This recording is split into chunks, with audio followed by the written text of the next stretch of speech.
Vamos lá. Então, já começando aqui sem enrolação, a terceira vez que eu tô gravando esse vídeo, mas vou ser paciente, eu vou gravar esse vídeo aqui pra vocês, porque esse vídeo aqui é um react de um teste real de uma TV micro LED, entendeu? Isso aqui vai ser uma TV micro LED, não vai ser micro RGB, não vai ser mini LED RGB, é micro LED. Aquela tecnologia, a única que consegue superar o OLED. Vamos lá. Vou fazer um react aqui. Vocês veem que é americano, entendeu? Só que o YouTube fez a boa, entendeu? E dublou. Tá dublado. Então, ou seja, só vou parar em alguns pontos aqui para vocês darem uma olhada, né? Para vocês verem como é que vai ficar, como é que a tecnologia se comporta e eu vou explicar ponto a ponto aqui de o porquê essa tecnologia não consegue ser aplicada pra gente aqui no Brasil e no mundo todo, na verdade, entendeu? Tão cedo. Vamos lá. O microLED é realmente a tecnologia E antes de mais nada, já deixa um gostei e comenta aí embaixo, por favor, porque eu acho muito interessante ver os comentários de vocês e responder, entendeu? Acho muito da hora responder os comentários de vocês sobre o que é que vocês vão achar desse react aqui, no geral, e falando sobre a tecnologia em si, entendeu? Do microLED. definitiva para telas de TV gigantes? É muito difícil saber porque, apesar de estar em destaque no stand de todos os fabricantes de VNSS, há uma quantidade surpreendentemente pequena de testes no mundo real sobre ele. Tá. Então decidi comprar especificamente uma tela microLED widescreen de 157 polegadas e 0,9 pixel pitch da AWOL. E vou O dividir primeiro este vídeo impedimento em é três esse aqui, sessões ó. diferentes. US$ 62.000, né? Aí já começou por aí. O impedimento é o preço. Mas vamos lá. Primeiro, abordaremos a tecnologia e explicarei as principais diferenças boas e ruins entre o microLED e as tecnologias de exibição mais comuns como LCD e OLED. Em seguida, abordarei o processo de instalação e a experiência de configuração e calibração. Para terminar, vou verificar o brilho, contraste, gama de cores, consumo e atraso de entrada. Contrasto É, de entrada, contrastando com as ele falou reivindicações. muita coisa interessante, entendeu? Muita coisa interessante que ele vai falar aqui, que vai pegar na gente e vai dizer, não, isso aqui não é pra tu agora não. Da AWOL. Mas antes de entrarmos nisso, já que estamos falando de marketing, quero falar sobre o anúncio principal da AWOL, que diz tela grande, preço baixo. E começando pelo óbvio, essa é uma tela grande? Claro.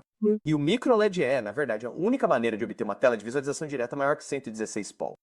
E para colocar as coisas em perspectiva, essa é uma tela de Isso aqui é 65 interessante, ó. Compara a tela de 157 com a de 65 polegadas, que é o tamanho padrão hoje em dia, né? Hoje em dia o tamanho padrão é 65 polegadas e eu acredito que pra muita gente é o suficiente. Eu mesmo acho que isso aqui é o suficiente, pelo menos pra sala daqui de casa, entendeu? O tamanho da sala daqui de casa, 65 polegadas é o suficiente. No máximo 75, vai, mas 65 é o suficiente.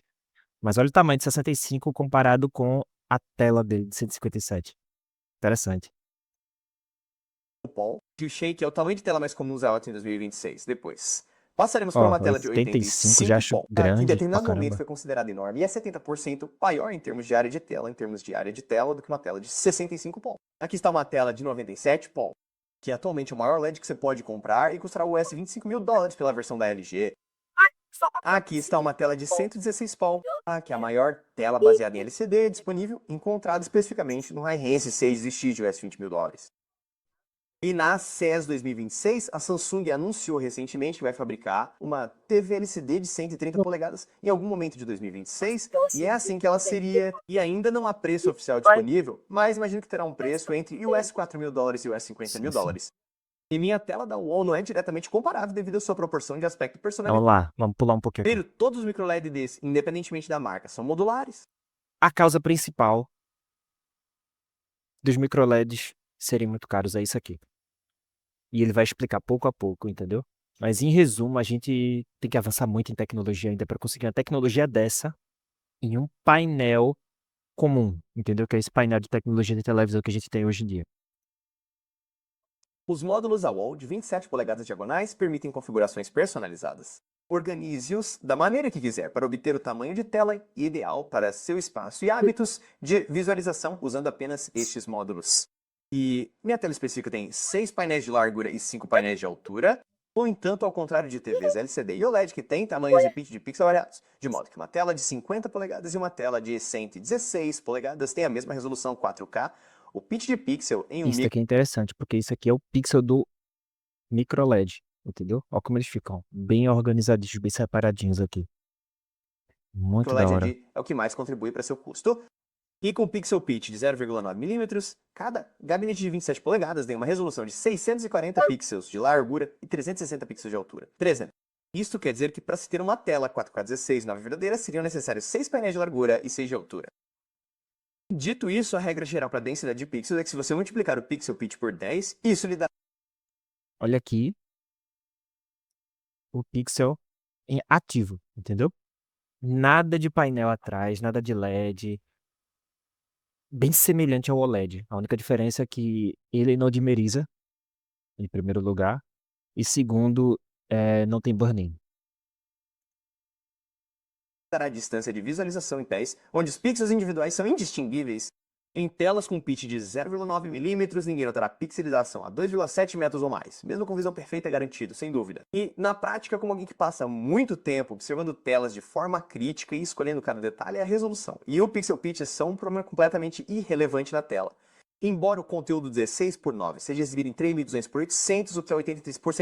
Um dos problemas do microLED atual é esse, entendeu? A maioria dos microLEDs eles não conseguem ter uma resolução completa, porque a gente sabe que a resolução completa do 4K é 3280 por 2140, 160. Tá aqui, ó. 2160. 3240 por 2160. No caso, 3240 horizontal, 2160 vertical. Mas aqui não é o caso, entendeu? Tá incompleto o 4K. 4K verdadeiro, que seria 3.840 por 2.160, mas como o tamanho específico da minha tela ainda tem 6 painéis de largura, obtenho a resolução total de 3.840 vezes 600 Viram? para conteúdo widescreen, que é exatamente a mesma que você obteria com uma tela 4K completa de 16:9, mas minha tela tem apenas barras pretas mais finas na parte superior e inferior. A segunda parte realmente única sobre o microLED é que cada um desses gabinetes de 27 polegadas é apenas um alojamento para a fonte de Uhum. alimentação e a placa controladora. E a tela em si é feita de painéis de LED magnéticos, e cada gabinete tem 8 desses painéis, cada um com uma resolução de 160 vezes Olha 180. aqui, ó. Isso aqui é interessantíssimo. Cada chip desse controla certas partes do painel, entendeu? MicroLED, ou seja, elas não agem sozinho, não precisam de background, mas ao mesmo tempo precisam de muita tecnologia para poder sincronizar todos em um, entendeu? É muito complexo. Uma coisa dessa nunca que vai ser barato, pelo menos agora, entendeu? Sei lá, nos próximos 2, 3, 4 anos, entendeu? Não tem como. Principalmente com a crise agora de chip que tá tendo, de memória RAM, provavelmente vai ter crise de chip de SSD também. Então, já viu, né? Ou seja, aqui você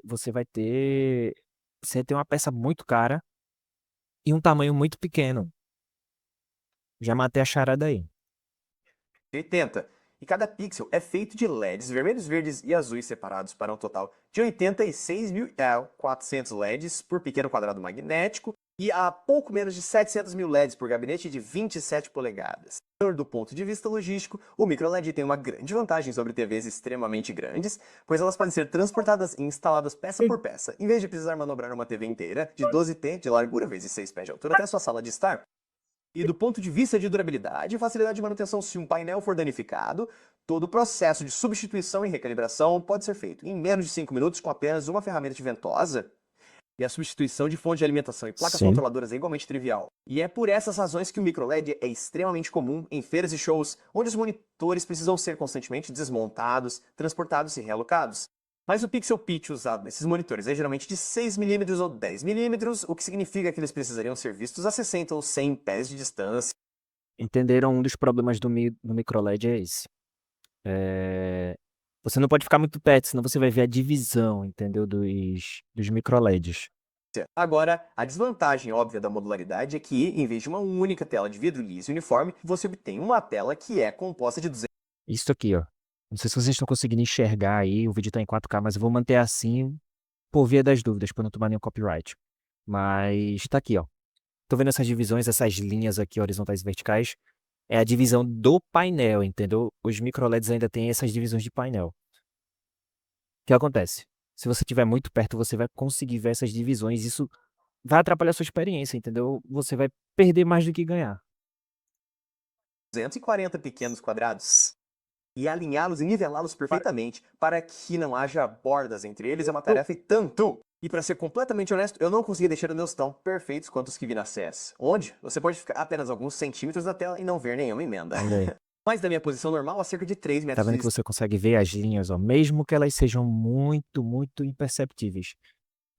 Mas ainda assim você consegue. O olho humano, ele é muito perfeito para não conseguir ver imperfeição. A gente vê imperfeição em tudo. distância da tela, as emendas definitivamente não são visíveis. Do ponto de vista do desempenho, o micro também é fundamentalmente diferente de Olha, outras isso é tecnologias de interessante. TV de visualização direta. As TVs LCD, por exemplo, que incluem QD-LED, Neo-QLED, Mini LED e mais recentemente RGB Mini LED, usam um painel LCD colorido para criar uma imagem e em seguida projetam uma luz de fundo com LEDs através desse painel LCD frontal para iluminá-lo. E embora a tecnologia LCD tenha evoluído muito nos últimos 5 anos, devido aos avanços no número de zonas de escurecimento local e luz de fundo, o grande problema que eles ainda têm é que se houver uma pequena É isso.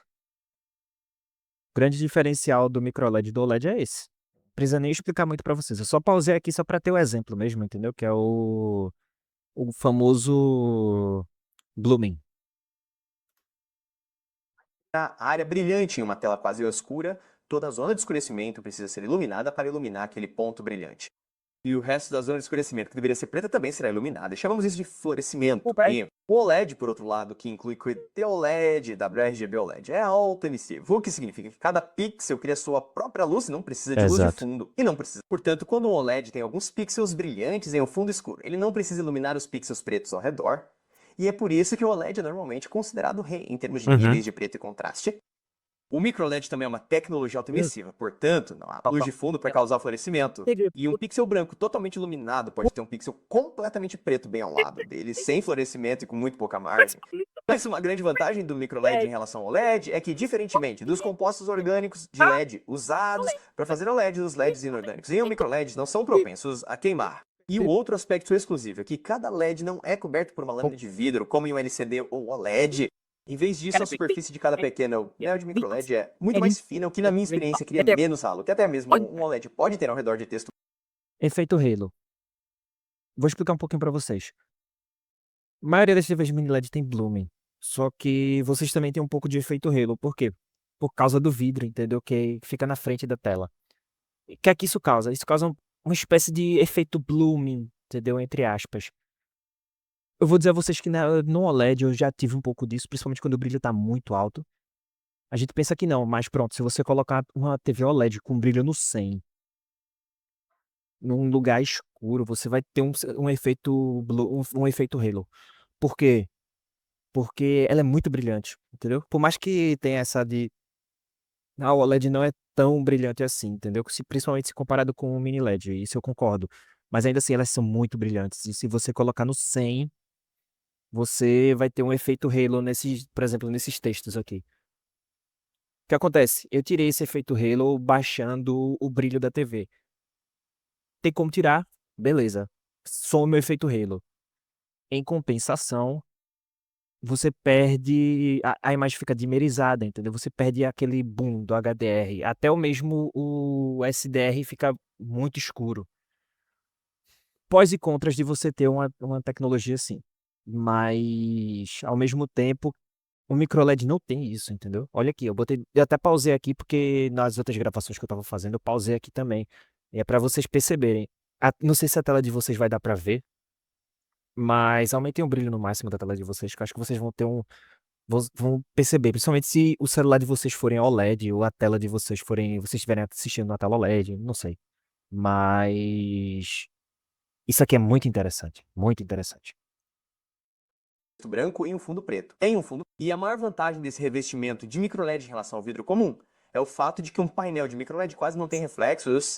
Assim, você pode assistir ao vídeo com as janelas bem abertas e as luzes acesas sem degradação significativa na qualidade da imagem. Então, tudo isso levanta a questão, com todas as vantagens potenciais de uma tela de microLED, porque ela não é mais comum em instalações residenciais. Olha, vou falar uma coisa interessante. Primeiro, como já vimos, a resolução da tela de microLED é baseada no tamanho. Num painel de 81 polegadas diagonal com pitch de pixel de 0.9 mm, precisaria de um gabinete de 3x3 para alcançar 1080p. Se pretende usufruir dessa tecnologia, precisa de uma parede grande o suficiente para acomodar uma tela muito grande. De acordo com a análise, a economia de escala é a razão pela qual se pode adquirir uma TV de 85 polegadas por o US$ 600, a escala de produção relativamente baixa eleva os custos de produção.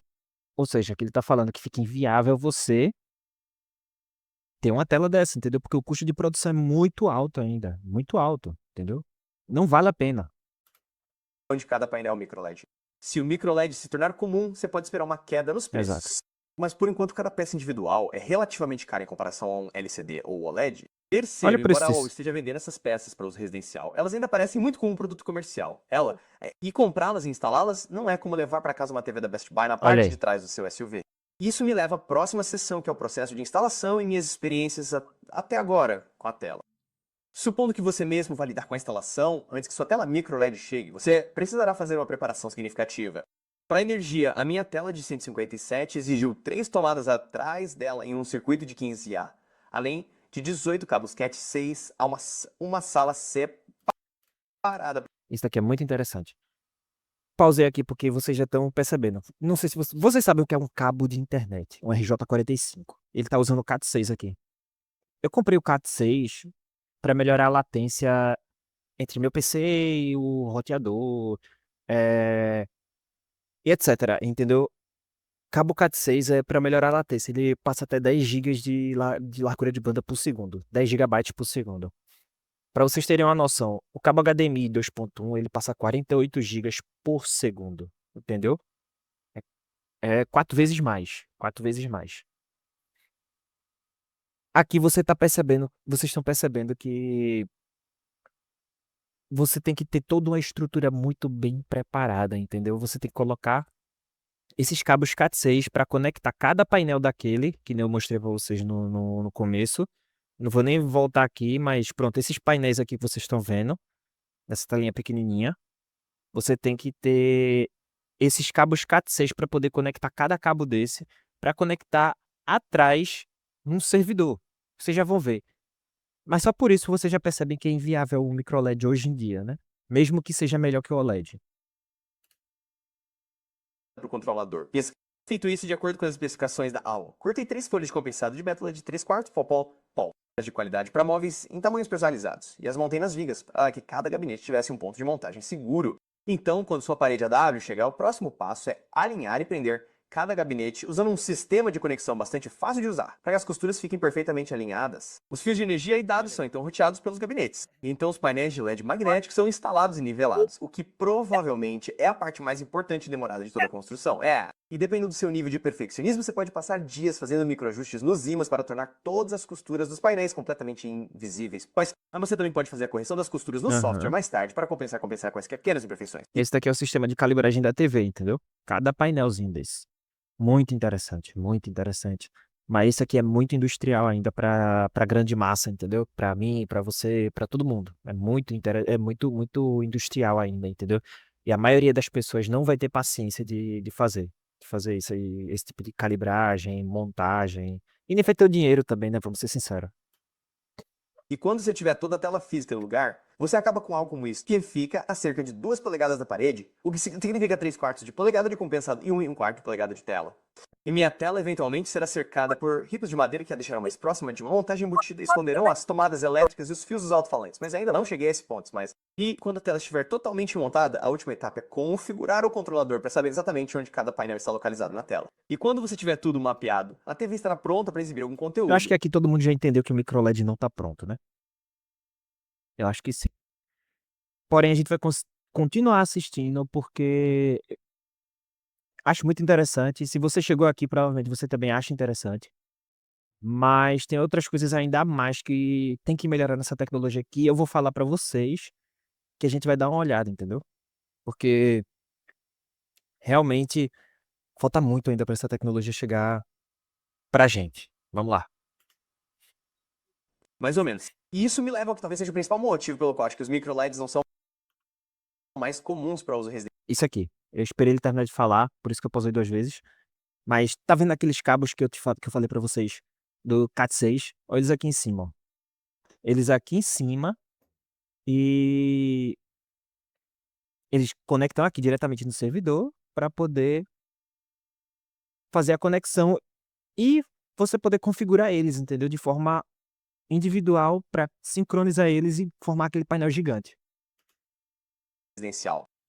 E é que eles são apenas telas, mais semelhantes a um monitor de computador do que a uma TV. E a maior parte da funcionalidade das telas vem do processador de LED que é feito pela Novastar. E se você está acostumado a ter uma TV com recursos como controle remoto, alto-falantes, aplicativos inteligentes ou até mesmo um botão liga/desliga, a Out não tem nada disso. E eu consegui compensar quase todas as deficiências da Novastar, adicionando o HD Fury Room no início da cadeia de áudio e vídeo, o que me dá acesso a formatos de vídeo avançados como Dolby Vision e formatos de áudio como Dolby Atmos e DTS-X, tornando a HD Fury Room essencialmente um item essencial.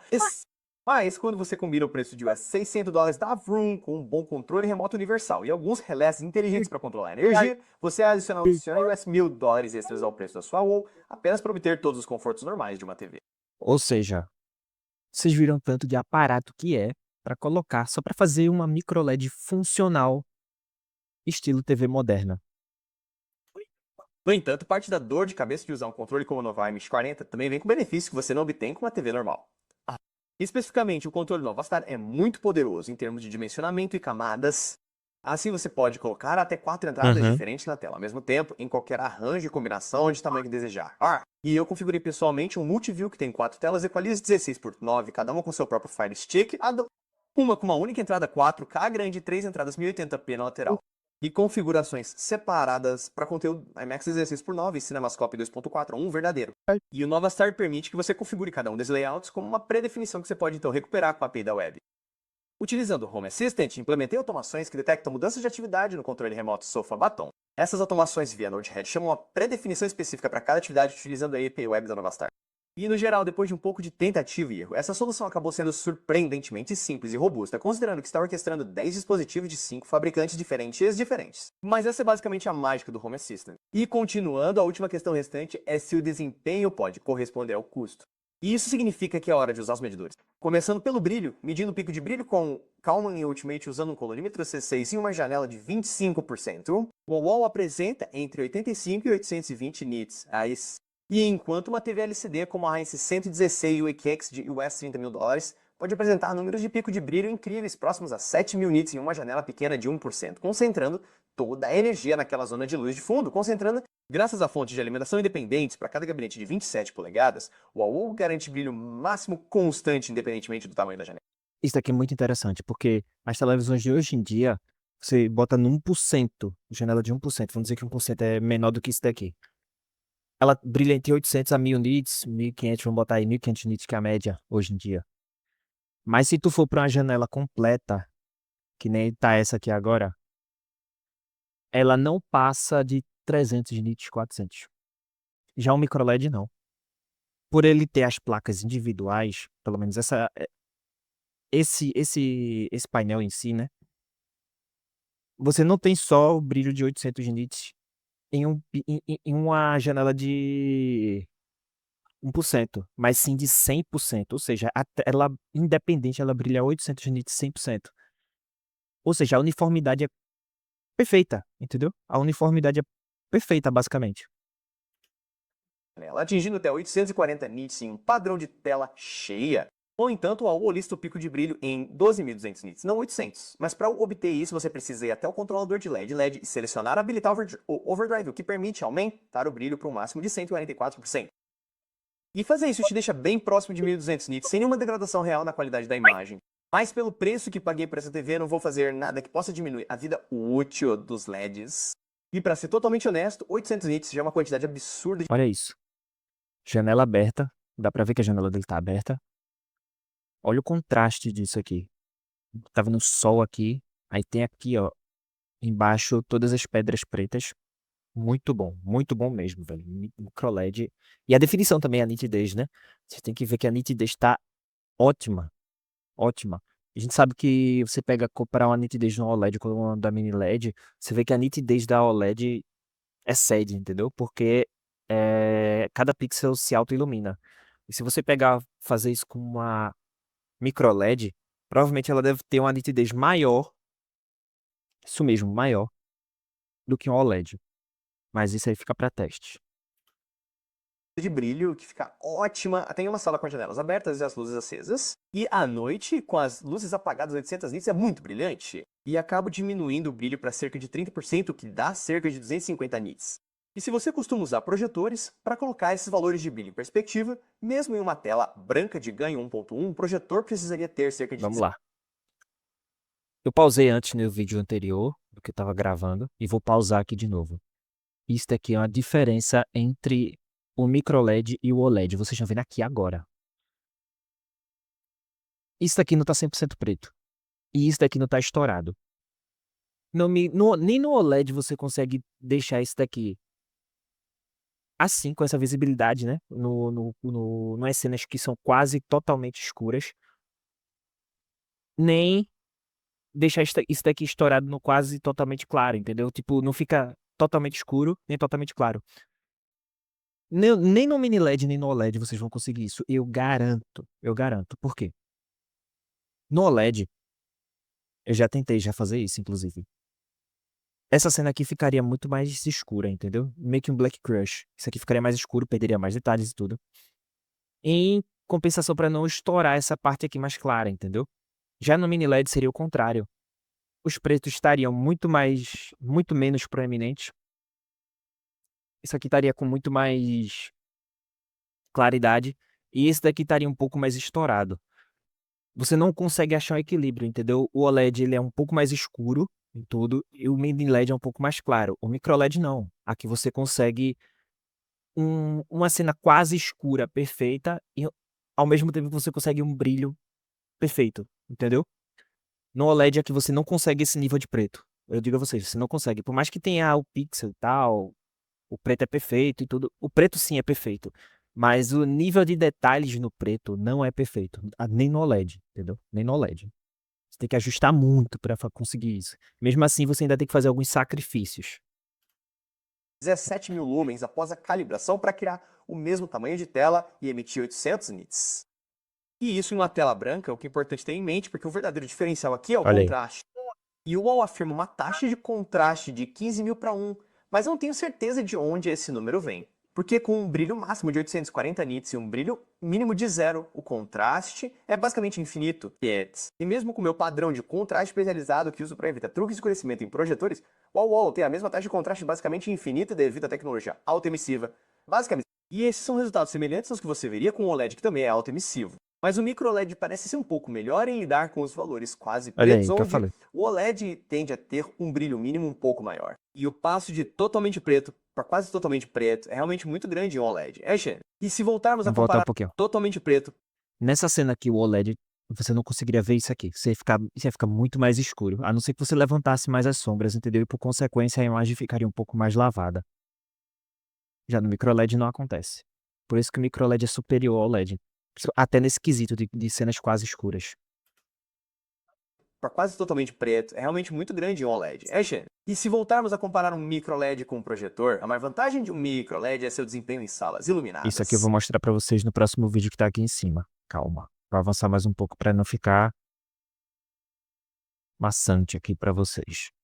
Vamos para as cores. Em termos de desempenho de cor, o UOL também teve um desempenho muito bom, cobrindo pouco menos de 89% mais amplo espaço de cor BT1020 HDR e 99% P3 e 99% P3, que é o espaço de cor em que a maioria do conteúdo HDR é masterizado. E em termos de precisão de cor, a temperatura da cor foi a mais próxima de D60F5 que já vi, e rastreou perfeitamente em termos de luminância e OTF sem nenhuma calibração. E no verificador de cores do Count Ultimate, quase todas as cores medidas abaixo de um limite de erro delta de 3, que é onde o olho humano não consegue mais dizer a diferença entre duas cores. Também medi a distribuição espectral dos LEDs, e como esperado, cada cor tem uma distribuição muito mais ampla do que você encontraria em um projetor de laser triplo, o que pode ajudar a prevenir o fenômeno chamado metamorismo, em que pessoas diferentes podem perceber as cores e seguir uma tela de forma diferente sem seus cones de detecção de cor em seus olhos. Em seguida, testei o atraso de entrada É para esse aqui é o jogos mais no UOL, interessante. e como a maioria Pra dos quem joga projetores videogame, TVs, você precisará principalmente. brincar com as configurações para obter o menor atraso de entrada possível. E o controle Nova Star tem configurações que introduzem 0, 1 ou 2 quadros de atraso de entrada adicional. Mas o atraso de entrada mínimo em todo o sistema parece ser de 2 quadros, ou cerca de 34 milissegundos, o que é bem decepcionante, E para obter 33 milissegundos. Isso aqui é injogável praticamente. As telas atuais, elas têm em média, nisso aqui, 5 milissegundos de atraso. Entendeu? Algumas até 4, as mais novas. Mas aqui é praticamente injogável. melhor desempenho de jogo do UOL, que é de 33 milissegundos de atraso de entrada, o controle precisa estar no modo Sandom que exibe a resolução mapeada 1 na tela, sem dimensionamento e sem processamento e sem processamento. E mesmo que isso não seja menor que os 20 milissegundos de atraso que eu normalmente recomendaria para uma configuração focada. Ele fez uma lista generosa aqui, mas eu não concordo com essa lista e acredito que vocês também não. Vamos supor, isso daqui é um ping, vocês sabem que isso aqui é ping. Vamos supor que tu tá num servidor de, sei lá, de Call of Duty, ou Battlefield, ou Fortnite, tanto faz. Não sei quais jogos vocês jogam online. Mas vamos supor que vocês tenham um atraso de servidor de 30 milissegundos. Adiciona mais 20, vai ficar com 50. Mas, beleza, não ficou ruim. Mas tu tem 30 e adiciona mais 30, fica 60, já fica um pouquinho ruim, entendeu? Mas aqui ele diz, ó, entre 20 a 50 é ok pra jogadores casuais. E aqui 20 segundos, 20 milissegundos a menos é bom pra todos os jogadores. É, eu não concordo muito não. Aqui no mínimo o que eu acharia bom pra todos os jogadores seria de 9 milissegundos pra baixo. Mas cada um com seu cada um. Focada em jogos, 33 milissegundos ainda é mais do que aceitável para jogar videogames casualmente. Infelizmente, na minha configuração específica, não posso usar o modo Send Only porque o conteúdo 4K precisa ser reduzido para caber na altura da minha tela e o conteúdo 1080p precisa ser aumentado. Então a única maneira de jogar neste modo seria usar um PC com uma resolução personalizada de 3008 só em 800 por 12800. Isso significa que estou preso usando dimensionamento. E o Novar precisa ser colocado em seu modo tudo em 1, o que introduz um quadro adicional de atraso de entrada e eleva o atraso de entrada total para 52,2 milissegundos, que é bem no limite de onde posso começar a sentir o atraso. Mas, diferentemente da maioria dos projetores, onde os modos específicos de jogo mantêm um desempenho geral bem parecido, a configuração de baixo atraso de entrada Isso do daqui é Novar. muito interessante. Tá vendo? Ó? Parece um defeito no vídeo, né? Mas não, é um defeito no na tela mesmo, porque ela não consegue processar os frame rate rápidos, entendeu? O microLED não consegue processar os frame rate rápidos, pelo menos com a configuração que ele fez, entendeu? Fica assim, ó, cortando. Causa falhas bem consistentes, e eu nem consideraria isso utilizável.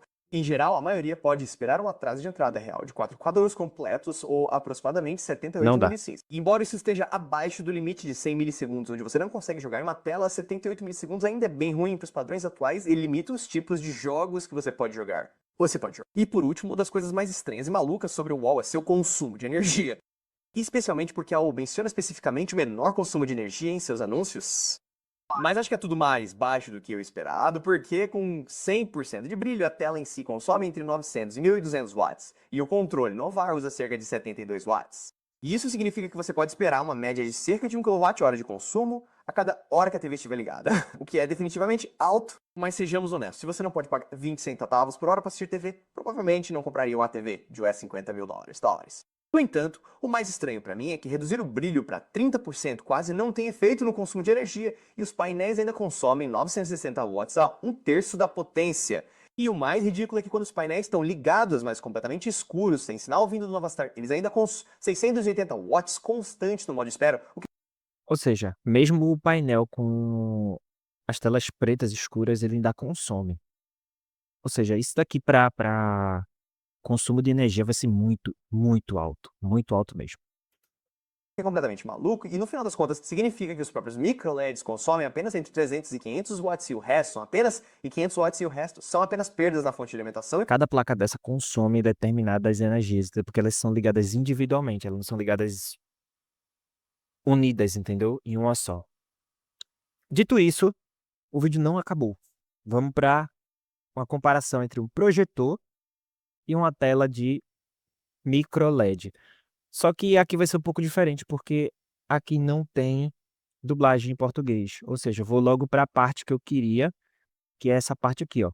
A comparação entre projetor e tela micro LED. O áudio está cortado, mas eu estou conversando aqui com vocês até então. Olhem as comparações. Isso aqui já é óbvio, entendeu?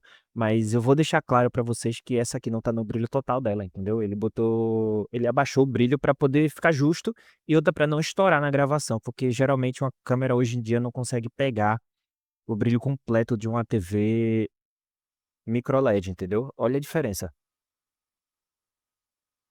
E olha o preço do projetor também, né? 17 mil dólares. Tá vendo? Ele usa 30% apenas do brilho. Agora ele aumentou para 100%. Tá vendo? Fica estourado. Mas em compensação vocês estão vendo a diferença, né? É outra, é totalmente diferente. Não tem nem como. Aí, ó, ele fechou o ambiente, ó. Ficou melhor ainda no micro LED.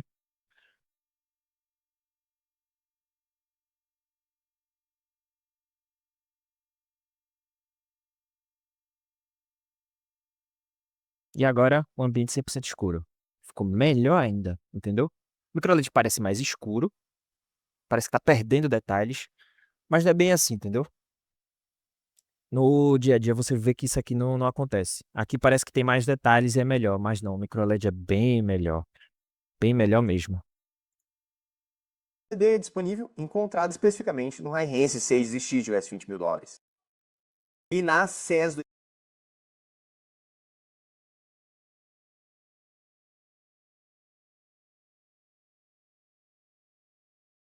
Os módulos AWOL de 27 polegadas diagonais permitem configurar o microLED AD é o que mais contribui para seu custo.